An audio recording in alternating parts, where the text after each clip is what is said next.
let's talk about a fight that we're expecting to be announced that we discussed the other day on Twitter. Demetrius Andrade versus your countryman Liam Williams. I think a very, very good fight. Lot of kind of differing opinions, I think, depending on what side of the Atlantic you sit on at the minute. I think, first and foremost, I think it's a very well-matched fight. Demetrius Andrade, if he wins, if he gets past Liam Williams, which I think is fair to say that he's a favourite entering the fight. Of course, so should be. But if he beats Liam Williams, this version of Liam Williams, I think it's a good win for Demetrius Andrade. But I think it's a really, really good fight. I think it's a great fight, and I think with Andrade, he's a good fighter with plenty of talent, and he's awkward, and that plays their part. But there's a mystique around him that he's better than he is.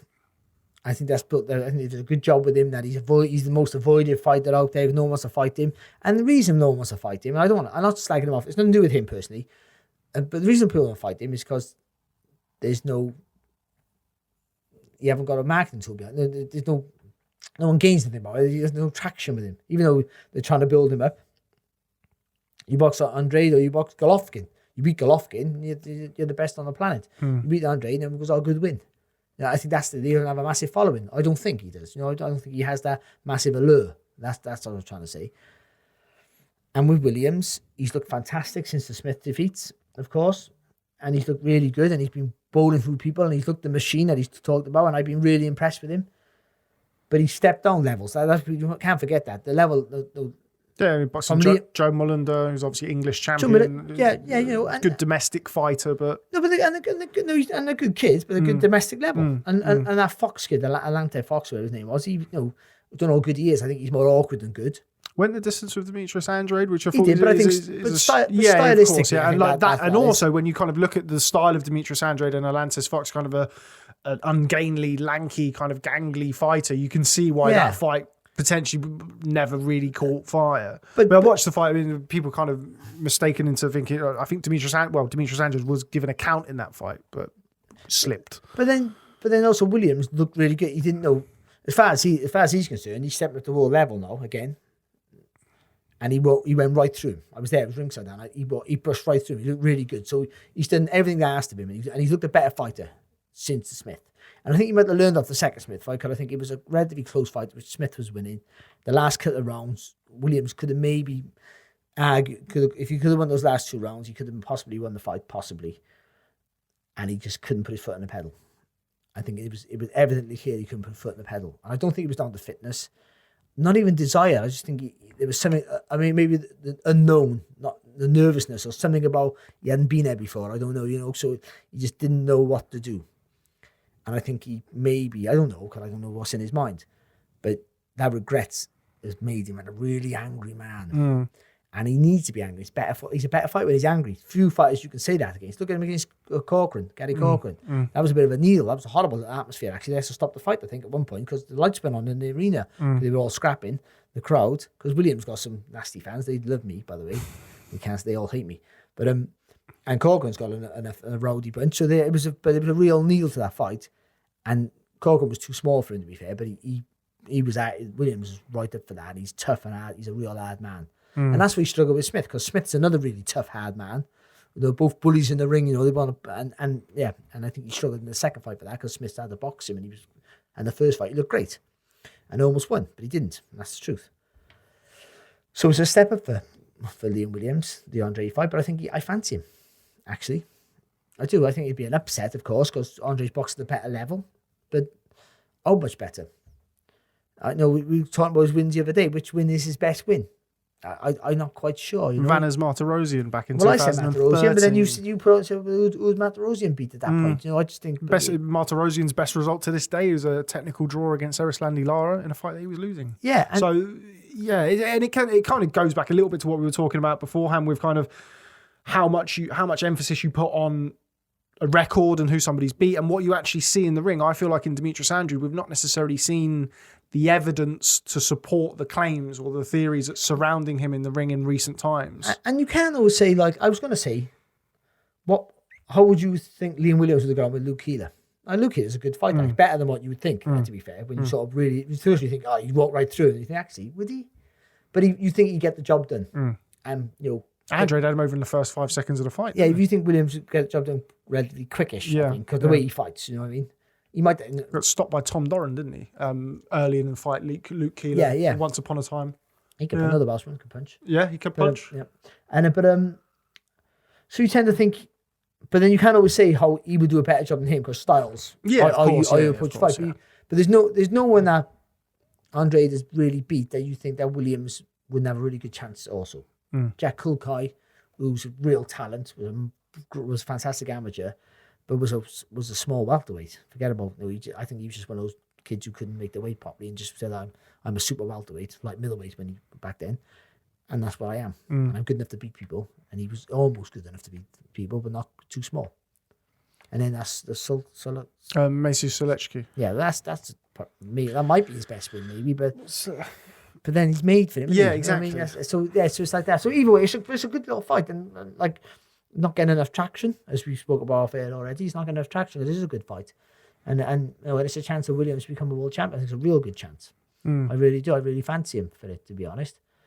But then I wouldn't be shocked if because again, looking great at one level, and then stepping up. No, just because you look great at this level doesn't mean you're the world beater that everyone's saying he is, because he hasn't proved that yet. And ultimately, with the bare fact, we're all going about, a lot of things we're talking about Andrade, it's just statistics, facts, not the actual fights that we've actually. I haven't really broke down Andrade's fights, just what I've seen of him a little bit. I've seen his fights, but I haven't really studied him that well. What I've seen of him and what I can read on paper. Well, Williams on paper, he boxed at world level twice and got beat. That's whatever was. He was almost winning the first fight. The second fight was close, whatever it is. But ultimately, on the paper, it says stopped, beat on points. So he stepped at the world level twice and been beat. And that's on the other side of the pond. They're looking at that, and they're saying, "But would Liam Smith beat Andrade?" That's what they're saying, and they're going, "Probably no." I don't know. Maybe he would, but that's what they're thinking over there. So that's what they're thinking. This is an easy fight. He's failed 2 attempts against Liam Smith, and Liam Smith's not a good fight, it's a better fight. You can see why they think that, why his fans think that this is going to be a boxing clinic. And it's not, it's not going to be though.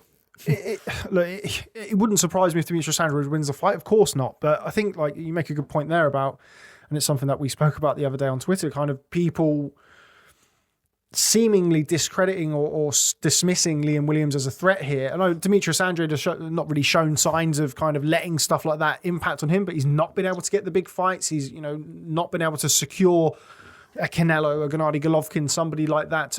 Now he's boxing another guy who, across that side of the pond, everybody's underwhelmed by it. Nobody's giving Liam Williams a threat. Subconsciously, that could play a factor, in my opinion, for this fight. I mean, Liam Williams is hungry. He's on the upward trajectory. This is a fight that Demetrius Andrade didn't want. Not because he's scared of Liam Williams or doesn't want to fight Liam Williams, but there are bigger fish to fry on his perspective. The same reason why no one wants to fight him, because no one knows who you are. That's the truth of it. Andre's not a huge name, and we all know about him because we're boxing nuts. But I think in the wider scheme of the middleweight division, no one's looking at him. That belt doesn't mean anything as much as it used to anymore. So the other middleweights out there are not looking to Charlo's, not looking for him. They're looking for Golovkin. And that's the truth of it. They're all looking, and it's not. No one's scared of him. Why would they be? He's a good fighter, but why would they be scared of him? Who's Golovkin? Charlo going to be scared of anyone? Cocky. Them two brothers are. They think they're the best boxers who've ever lived anyway. So that's the way their persona is. Golovkin's not scared of anyone, and so he doesn't bring nothing to the table except the WBO belt, which they don't really care if they get or not. That's the truth. And the same for so it's the same thing for him against Williams. He's got a kid who no one cares who I beat. No one knows who he is in the USA, which is his market, of course. And he also will think I'll school him because he got to world level twice and got beat. And he probably haven't even seen the fights. They just know he got stopped and he got beat on points. So that's enough for me. That's what he'll look at it. So, but I don't think, even if he takes the fight serious, which he should, it's still a hard fight for him. I think Williams has shown it's been much better. Moving back up, because he's turning pro at middleweight, Liam Williams. I was banging the Liam Williams drum. They forget this, Liam Williams fans.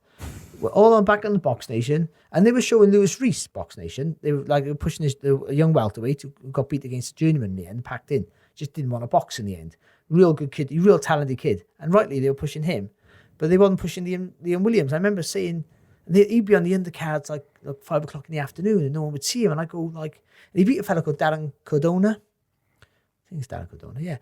And I remember speaking to the guy, look, saying, listen, he's like, Dan, he's not a bad boy, Dan. He's a good kid. Like, he was like 6'1", he was. And I said, you know, Liam got to be on his game here. And Liam just breezed right through him. And I went, at that level, I went, oh, mate. So I was telling people, like, whoever I could tell from Box Nation, I feel bad for Lewis Reese, but I go, we're showing the wrong kid. We were showing Liam Williams. You need to be pushing him. And then somewhere on the line, someone took, I won't get no credit for it, of course, but they started to show him and then see how good he was. But no one on Box Nation and the promotional team around there knew Liam. They had him signed up. They didn't know who he was. He was just Gary Lockett's fighter. So Gary was training Enzo Mack and whatever, and they were just getting him work on the undercards of them fights. And lo and behold, so he did his trade the hard way. He went to Germany and boxed a fella called, I forget the fella's name, real stupid name he had. Real awkward, big tall black fella, real awkward style. And Liam dealt with him really well. I forget his name now. Papa. His name was Papa. I'm terrible with names, but honestly, I'm terrible, Phil. But either way, he was brilliant, and a real awkward kid, and he looked really good, and just going there showing the wrong. I kept saying they're showing the wrong kid. Yuri Pompillo. Pompillo, there you go. I wasn't too far off, was I? No, pop it up. I think I just remember saying that in the commentary. Yeah, that's He's shot there by pop. Got some pop. Yeah, but no. People have sat and can take notice, and I think he's flourished. And moving back out to middleweight, I think he's really looked good. He looks strong, but he's patient with his work now. He's not sort of rushing everything, so he's getting people out there early-ish, but he's taking his time. But he's angry, but he's learned to control that a little bit more than he used to. He's certainly angry. In his last fight against Andrew Robinson, he got a cut, didn't he, on the top of his head, and you literally saw him see the blood coming down his head, and you see his face like contort with rage, and then he just charged straight at him and stopped him in about 15 seconds. You just think like, okay, like, admittedly that's nowhere near the level of a Demetrius Andrade, with all due respect, but like to have that switch in him, and he's already pretty angry before then, and as soon as it was literally like seeing the blood and like red rag to a bull, and he went absolutely straight forward and got the stoppage. He's a very, I don't know Liam Williams. I don't think I've ever interviewed him, but he scares me a little bit from a distance. I don't know him. It doesn't matter. Listen, they all hate me anyway. It's last week I can say what I want about him. But I think he's hard work. I think he's a handful. I got a feeling that outside he's a handful. I'm not saying he's a horrible man, but I think if you upset him, he's one of those. People forget about he lives in Wales and all this, but that valley, is that Rhondda Valley? Yeah. It's tough, it's hard. You know what I mean? And so there's not. I don't know what it's like now, but there wasn't all loads of knife crime and all that. But they were there's loads of drugs and sex. It's a great place to live. I was going to say, it sounds brilliant. No, but it's a tough place. People are fighting all the time. You know what I mean? It's a tough, hard place, and that's why a lot of the good boxers from Wales have come from the Rhondda Valley. And it's a great place. And I know I used to know his old coach Ivan, and he was a really good and he was a really good coach from the Rhondda. And so he'd been schooled properly. But I think he's a hard man. I think you upset him outside and he won't let it go. He looks like one of me. He won't let it go. Yeah. So you've upset him and he'll go, yeah, but you can see he's not letting that go. It's in his mind forever. And that's why I always thought that Liam Smith fights were always going to be hard fights, because I think Liam Smith is exactly the same. So yeah, you said that, did you? Okay. And they don't shout, scream, and I'll kill you, one of those. So all right then. And then they just never let it go. And every time they see you, it's like you just think you upset him once, you upset him for life. And I think Williams is a bit like that. But some fighters need it. Some fighters don't need it. Some fighters don't need to hold on to that. It works against them. But some fighters need that. And Ben needed it. Nigel Ben, he was a bit more vocal with his aggression. Yeah. But he needed to be angry all the time, because that being getting out there was what he needed for it. I think Williams needed that, but now he's learned to control it on fight night. So it's still there. It's still there for him when he wants it, but he's not an abandon with his work and taking reckless chances like he had in the past. So I think either way, whatever happens in the fight, he's ready for that fight now. Whether he can step up and take it, I hope he's for being a Welshman, another Welsh world champion would be fantastic. So I think he's ready for that chance and he deserves it. He's in against a tricky customer, but if you can cut the ring off quick enough and make Andrade feel the power early and drag him into the fire quick, how Andrade can deal with that. I'm not sure whether he can.